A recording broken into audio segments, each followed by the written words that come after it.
December 21, 1943, Palermo, Sicily.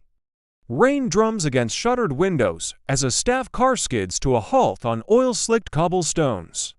Inside a requisition villa, humid with cigar smoke and tension, British officers murmur over decoded cables. Just hours earlier, word reached London. General George S. Patton, hero of El Getter, liberator of Sicily, had backhanded a trembling soldier in a field hospital, calling him a yellow bastard. Then he did it again, days later, to another exhausted private. Now, in Downing Street, Winston Churchill stares at the report, his jaw taut. The war against Hitler rages on, but in this moment, Churchill's pen hovers not over battle plans, but over a question of loyalty, discipline, and the fragile unity holding the Allied cause together. By mid-1943, the tide of World War II had turned, but not yet decisively. In May, Axis forces surrendered in North Africa, ending a brutal desert campaign that claimed over 600,000 lives. The Allies now controlled the southern shore of the Mediterranean.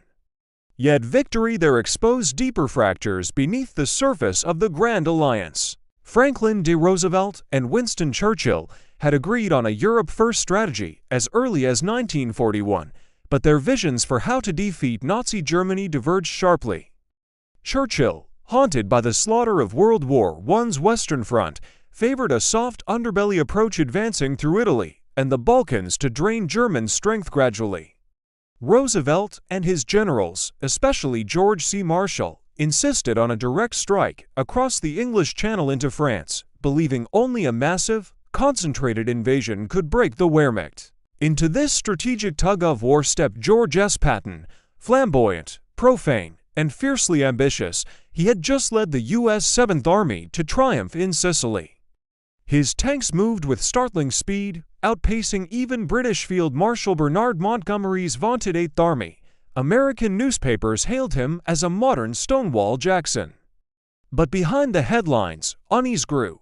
Patton's command-style brutal efficiency, wrapped in theatrical bravado, alarmed British planners. He spoke openly of marching on Rome, then Vienna, then Budapest, as if borders and diplomacy were mere footnotes to battle. To Churchill, who saw post-war Europe as a delicate chessboard of spheres of influence, Patton's unchecked momentum wasn't just reckless, it was politically incendiary. The political stakes could not have been higher. Joseph Stalin, watching from Moscow, grew increasingly impatient.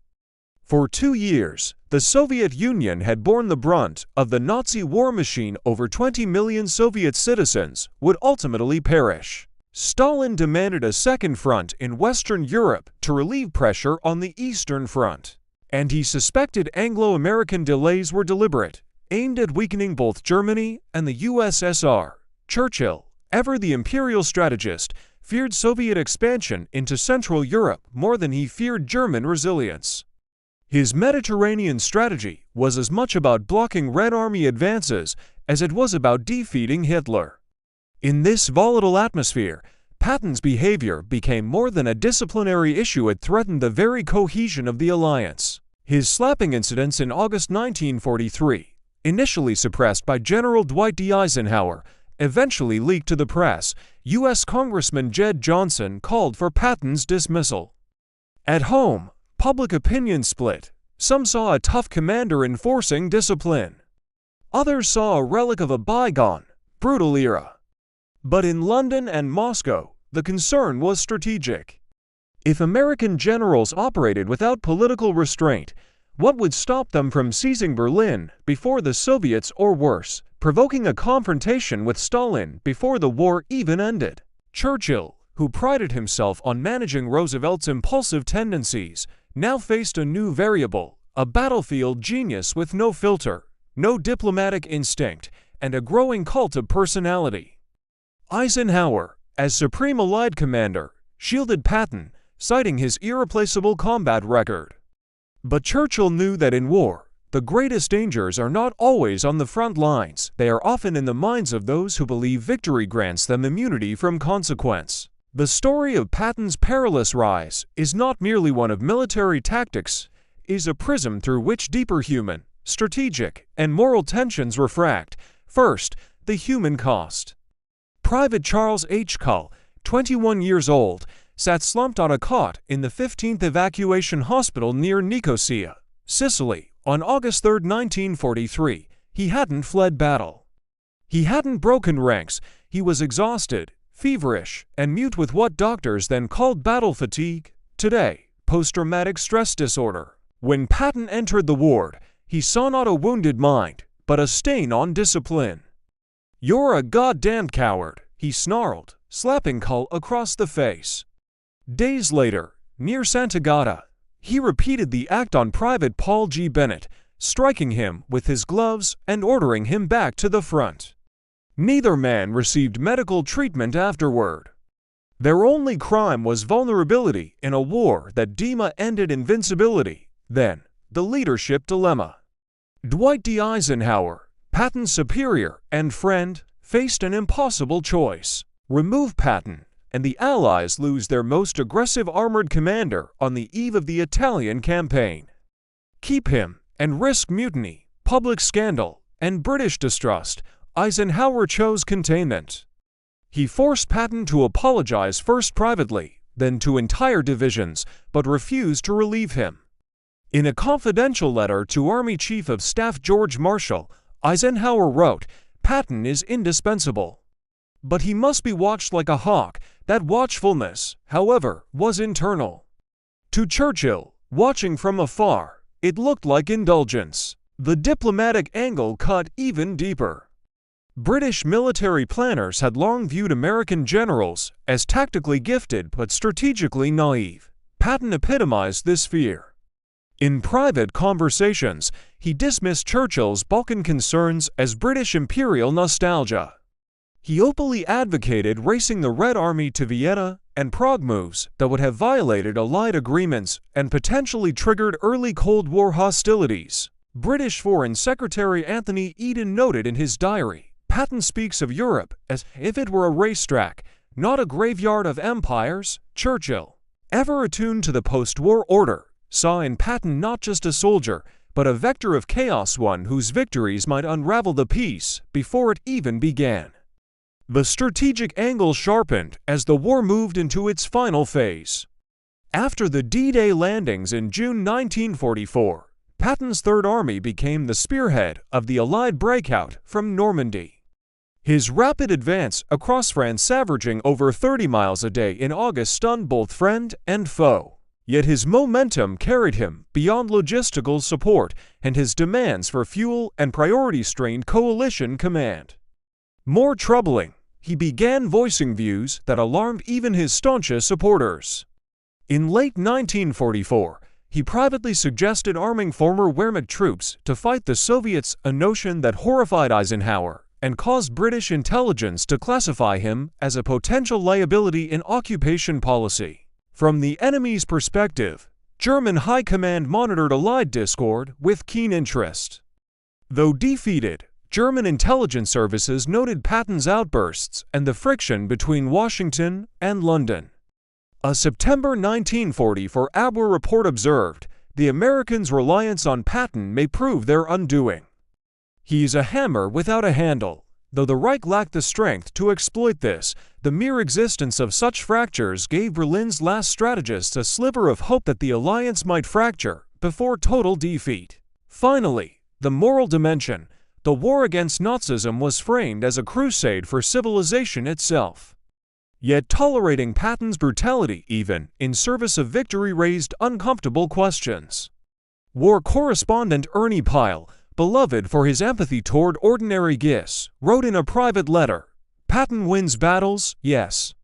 But he makes me wonder what kind of peace we're fighting for." The slapping incidents were not isolated.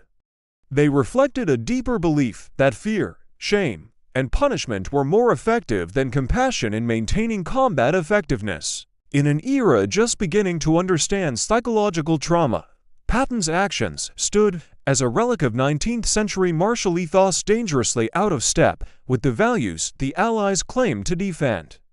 By early 1945, these tensions converged. Patton had become more than a general.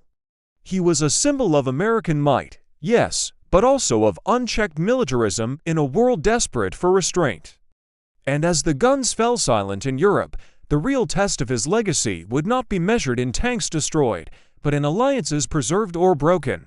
August 17, 1:30 p.m. Bavaria, Germany. The war in Europe has been over for 3 months. Swastikas have been torn from public buildings. American jeeps patrol quiet villages where silence has replaced artillery. In his headquarters at Badz, General George S. Patton leans over a polished oak desk, reviewing denazification lists. His mood is dark. For weeks, he has resisted orders to purge former Nazi Party members from local administration. "You can't run a city with choir boys," he mutters to his staff. Then comes the press conference. August 18, 1945. Reporters crowd into the officers' mess of the Third Army. A correspondent from Stars and Stripes asks about the removal of ex-Nazis from civil posts. Patton leans into the microphone. "I don't see the point," he says. Most of the people in the Nazi Party were no more disloyal to their country than Democrats or Republicans are disloyal to theirs. The room falls still. He continues, "This denazification stuff is a lot of bunk. We need these people to rebuild. And frankly, they'll be damned useful if we have to fight the Russians." The words ripple across Europe within hours. In Moscow, Soviet Foreign Minister Vyacheslav Molotov demands an explanation from Washington. In London, Churchill reads the transcript over late-night brandy. His face, usually animated with wit or resolve, is grim. He dictates a private note to Foreign Secretary Ernest Bevin. Patton has crossed a line not of policy, but of principle. He speaks as if ideology is irrelevant when it is precisely ideology that just cost us 50 million lives. Eisenhower, now military governor of the U.S. occupation zone, is furious. He had warned Patton repeatedly to stay silent on political matters. This was not just insubordination, it was a direct challenge to Allied policy and a potential spark for East-West confrontation. On August 24, Eisenhower summons Patton to Frankfurt. The meeting is closed-door, tense. "You've left me no choice," Eisenhower says. Patton offers no apology. October 7, 1945. Official orders arrive. George S. Patton is relieved of command of the Third Army. He is reassigned to a meaningless post as head of the 15th Army, a paper command, tasked with writing campaign reports. The demotion is swift, quiet, and absolute. No public ceremony, no parade. Just a terse War Department bulletin, routine reassignment, but in diplomatic cables and private diaries, the message is clear: Patton's war is over, not because he lost, but because he refused to stop fighting the wrong enemy. Churchill, though never publicly critical, confides in a letter to his wife Clementine, "Patton is a magnificent instrument of war. But peace requires a different kind of man, one who knows when to sheathe the sword." In Washington, President Truman, newly thrust into power after Roosevelt's death, backs Eisenhower fully. The White House fears that unchecked American generals could sabotage the fragile United Nations framework before it even takes root. Patton's vision of a rearmed Germany as a bulwark against communism is deemed not just premature, but dangerous. Then, on December 9, 1945, near Mannheim, tragedy intervenes. Patton is riding in the passenger seat of a 1938 Cadillac staff car when it collides with a U.S. Army truck at an intersection. The impact throws him forward. His head strikes the partition behind the driver. He fractures his C3 vertebra. Paralyzed from the neck down, he is rushed to Heidelberg's 14th General Hospital. For 12 days, he lingers conscious, bitter, convinced the crash was no accident. He was too dangerous to live, a Soviet intelligence memo would later allege, though no evidence supports assassination. Patton dies on December 21, 1945, the same date he had stormed into Palermo just 2 years earlier.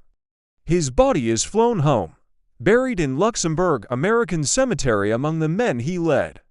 The crisis he embodied of military brilliance, untethered from political wisdom, passes with him.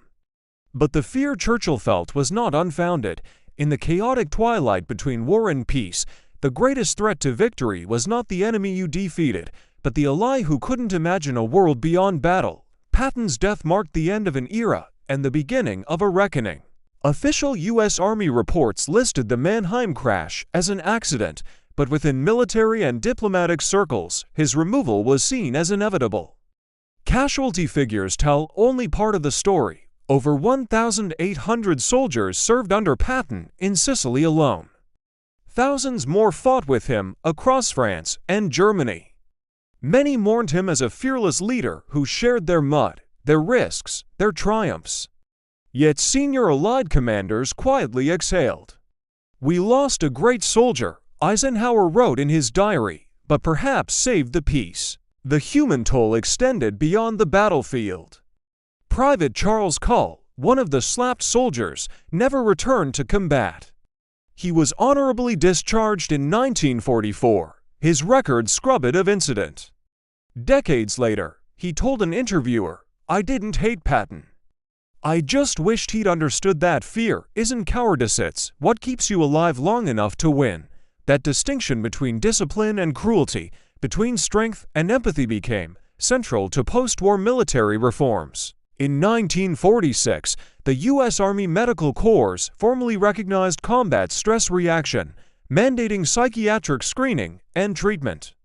The era of punishing trauma as weakness was ending. Churchill, reflecting in his memoirs, devoted a single paragraph to Patton, a man of fire and iron. He served his country with unmatched vigor. Yet statesmanship requires more than vigor, it demands restraint. The British War Cabinet, long wary of American impetuousness, now saw validation in Eisenhower's firm handling of the crisis. The Anglo-American alliance, though strained, emerged intact, its unity preserved not by shared tactics, but by a shared commitment to civilian control over the military. The broader consequences rippled through doctrine, diplomacy, and the architecture of the post-war world. Within NATO, established in 1949, command structures were deliberately designed to prevent any single general, American or otherwise, from acting unilaterally. Multinational oversight, political authorization for major operations, and embedded liaison officers became standard. The Patton problem had been institutionalized as a cautionary lesson: military genius must serve policy, not dictate it. In Washington, the National Security Act of 1947 reorganized the armed forces under a unified Department of Defense with clear lines of civilian authority. The Joint Chiefs of Staff were formalized not just to coordinate strategy, but to temper individual ambition. Even Patton's admirers, like General Omar Bradley, later acknowledged the necessity of these safeguards. "George saw war as an end in itself," Bradley wrote. "The rest of us saw it as a means to peace."